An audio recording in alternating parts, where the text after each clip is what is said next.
안녕하세요. 언제나 걸림없고 평안하시기를 축원합니다.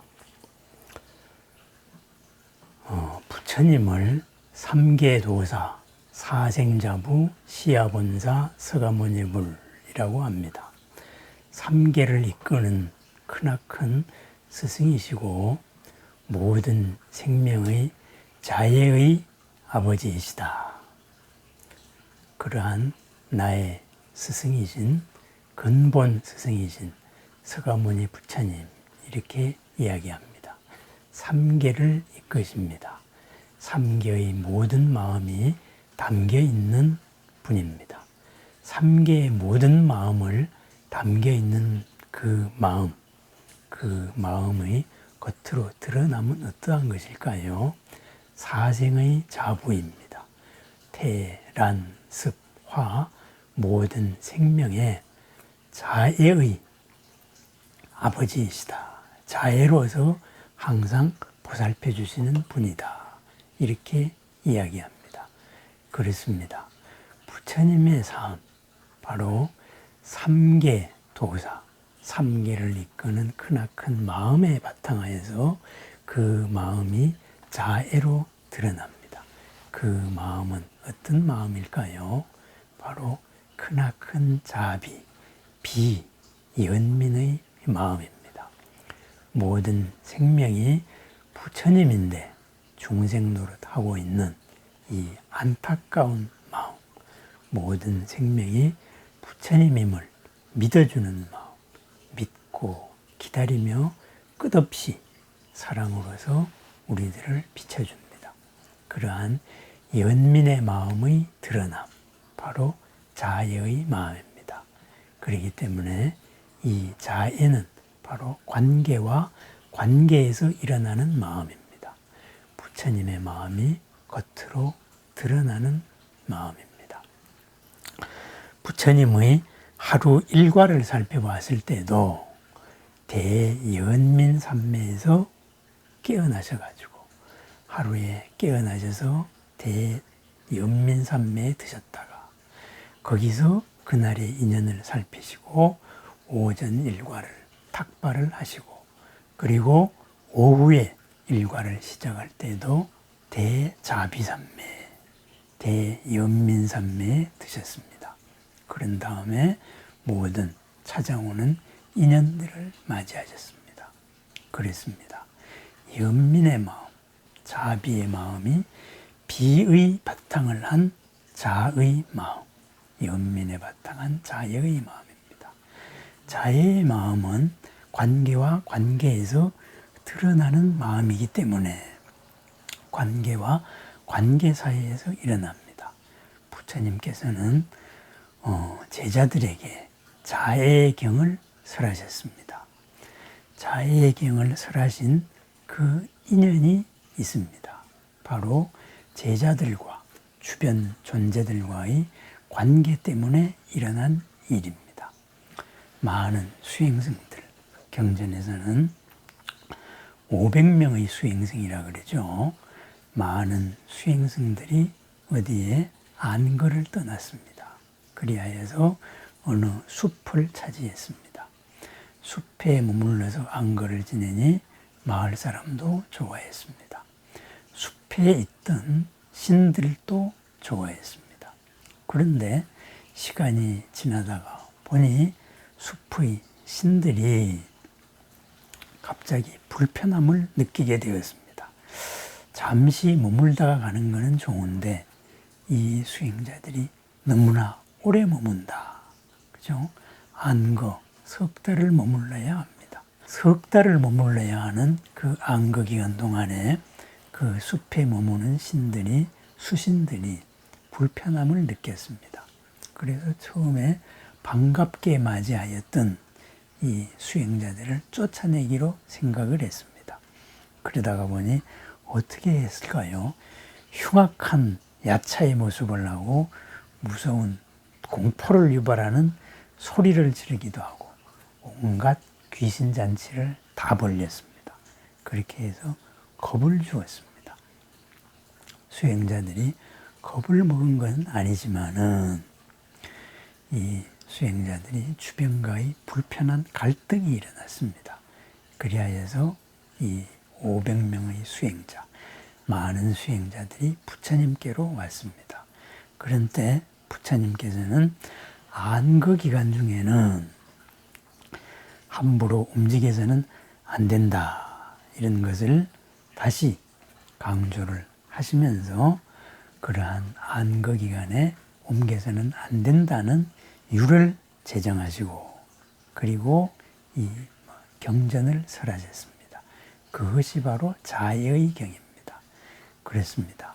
부처님의 연민의 마음이 어떻게 겉으로 드러나야 하느냐, 관계와 관계 속에서 우리는 어떻게 행동해야 되느냐, 나에 대해서 어떻게 생각해야 될 것이냐, 모든 존재에 대해서 어떻게 생각해야 될 것이냐, 그렇다면 이러한 관계 속에서 우리는 연민을 어떻게 자애로 실천할 것이냐, 이렇게 세 개의 부분으로 나누어져 있는 10개의 개송이 바로 자애의 경입니다. 첫 번째로 나에 대해서 말씀을 하십니다. 세 가지의 개송이 있습니다.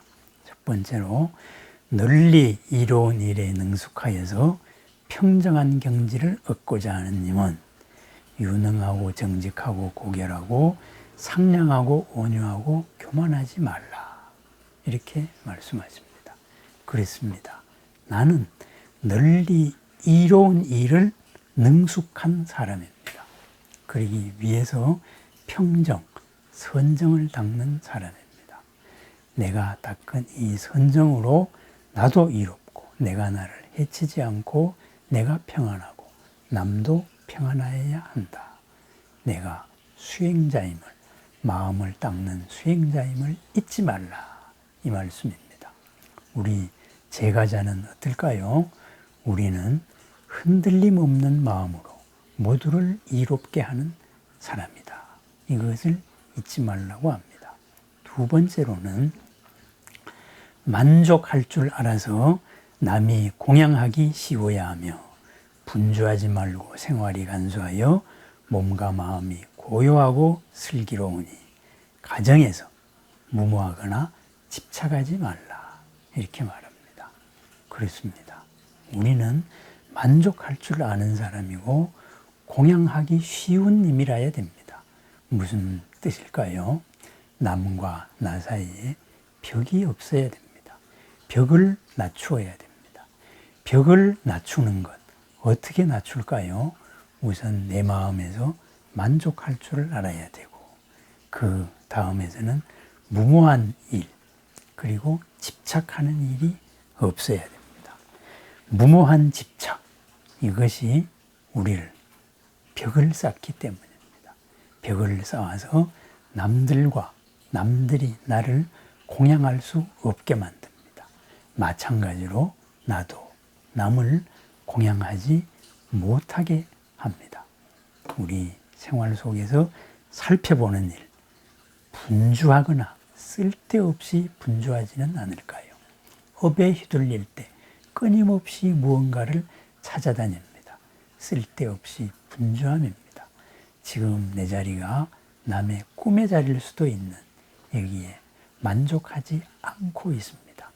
또 무모한 일, 충동적인 일을 잘 벌리고, 그리고 쓸데없는 집착으로 갈등을 일으킵니다. 부처님께서는 쓸데없는 집착하지 말라고 하여서 남들이 공양하기 쉽게 벽을 낮추라고 하십니다. 세 번째로 부처님께서는 말씀하십니다. 비난받을 만한 일을 하지 말라, 이렇게 이야기하십니다. 비난받은 일이라는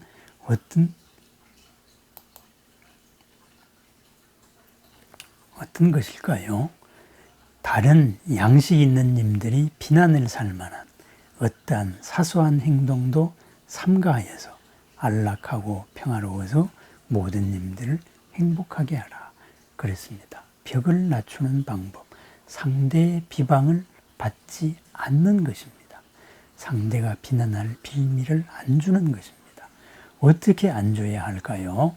상대의 입장에서 역지사지로 살펴봅니다.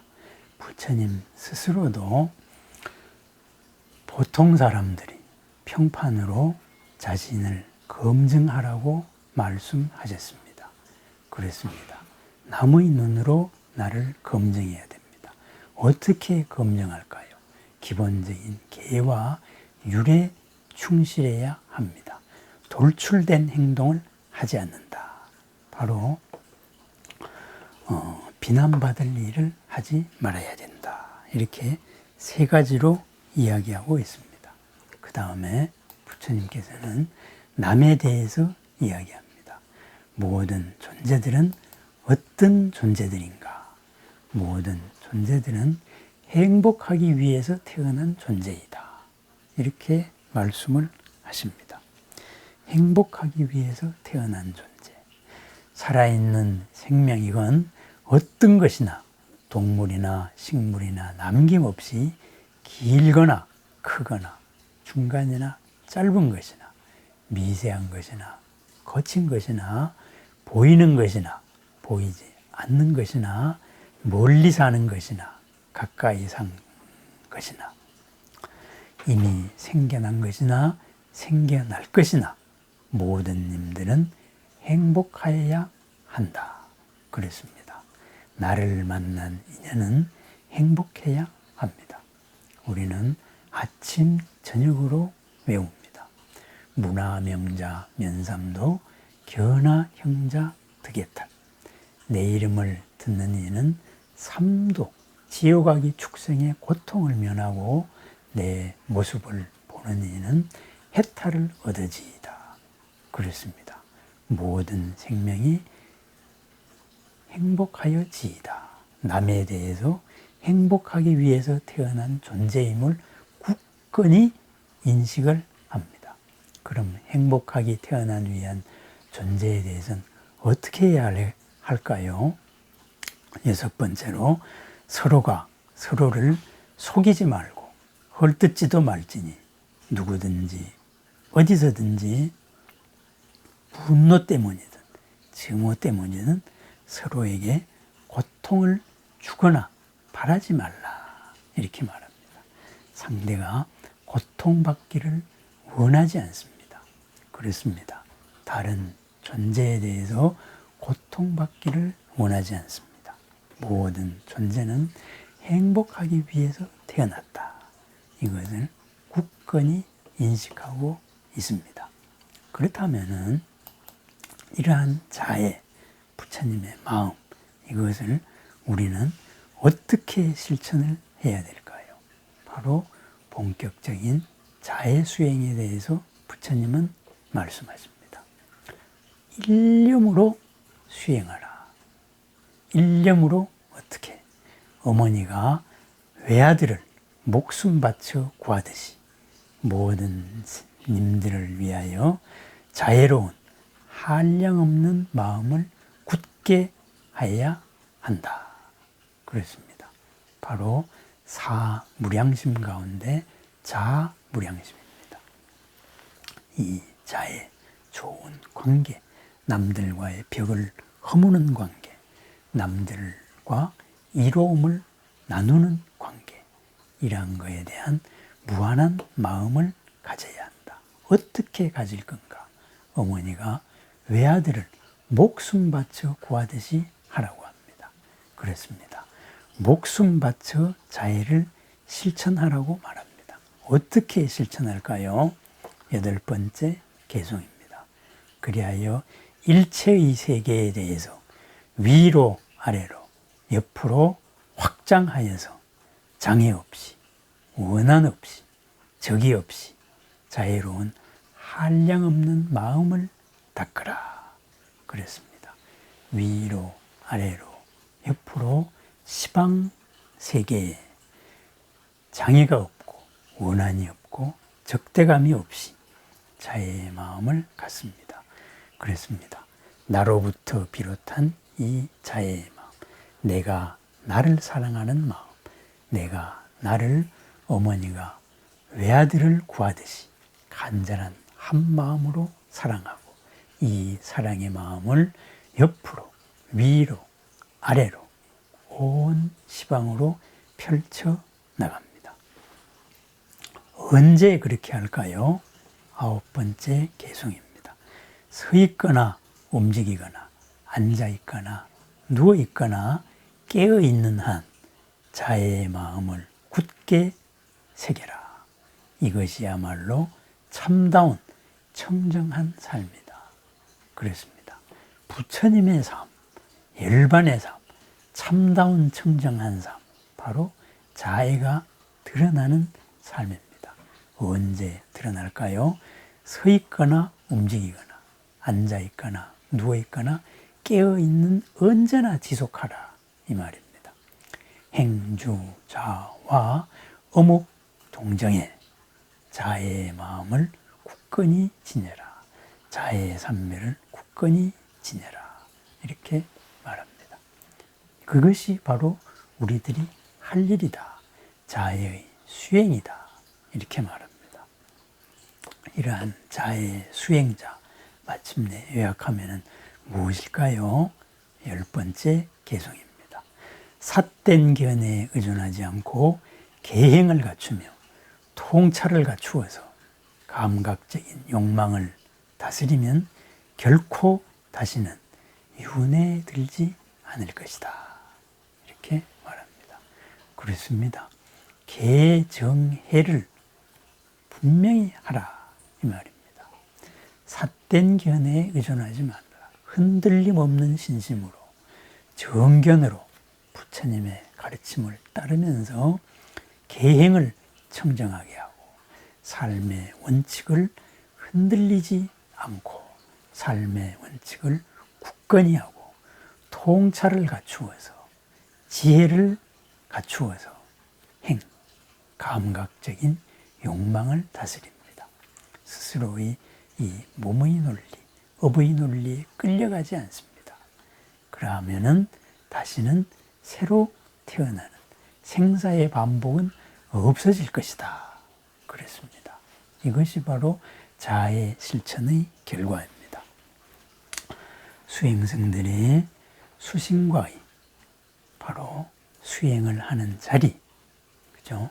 안거를 하는 자리에서 주변 세력과의 갈등이 있었습니다. 그 갈등, 호의에서 시작한 갈등이 호의에서 시작한 마음이 갈등으로 바뀌었을 때, 그런 때 더욱더 힘든 관계가 됩니다. 그 갈등을 해소하는 길, 우선 나 스스로에 대해서 나는 이로운 일을 능숙하게 하는 사람이다. 그리하여서 평정한 마음으로 그렇게 하는 존재이고, 그리고 공양받기 쉬운 님이고 무모한 집착을 하지 않는 님이며 비난받을 만한 행동을 하지 않는 님이다. 굳게 인식을 합니다. 남에 대해서도 모든 존재들은 행복하기 위해서 태어난 존재들이다. 보이든 보이지 않든 크든 작든 행복하기 위해서 태어난 님들이니 어떠한 방법으로라도 서로 간에 고통이 생기지 않게 하고 고통을 주지 마라. 괴로움을 주지 마라. 불편함을 주지 말라라고 말씀하십니다. 이러한 자의 실천 어떻게 할 것인가?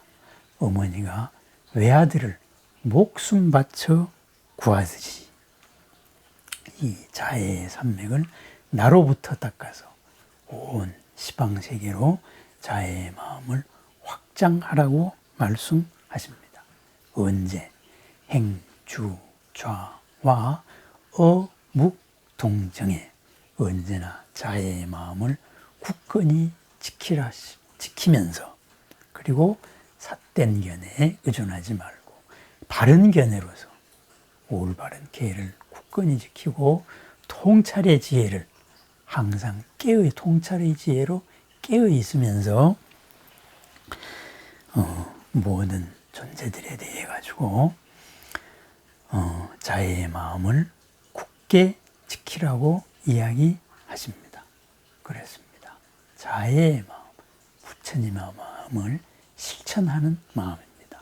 오늘 하루가 자애의 마음을 굳건히 실천하여서 부처님으로 되어가는 걸림없고 보람 가득한 하루, 나도 남도 이로운 하루, 나도 남도 무모한 집착을 벗어나서 서로 간에 행복하고 고통이 사라지는, 불편함이 사라지는, 서로가 서로를 공양하기 쉬운 님으로 바뀌는 하루가 되기를 축원합니다.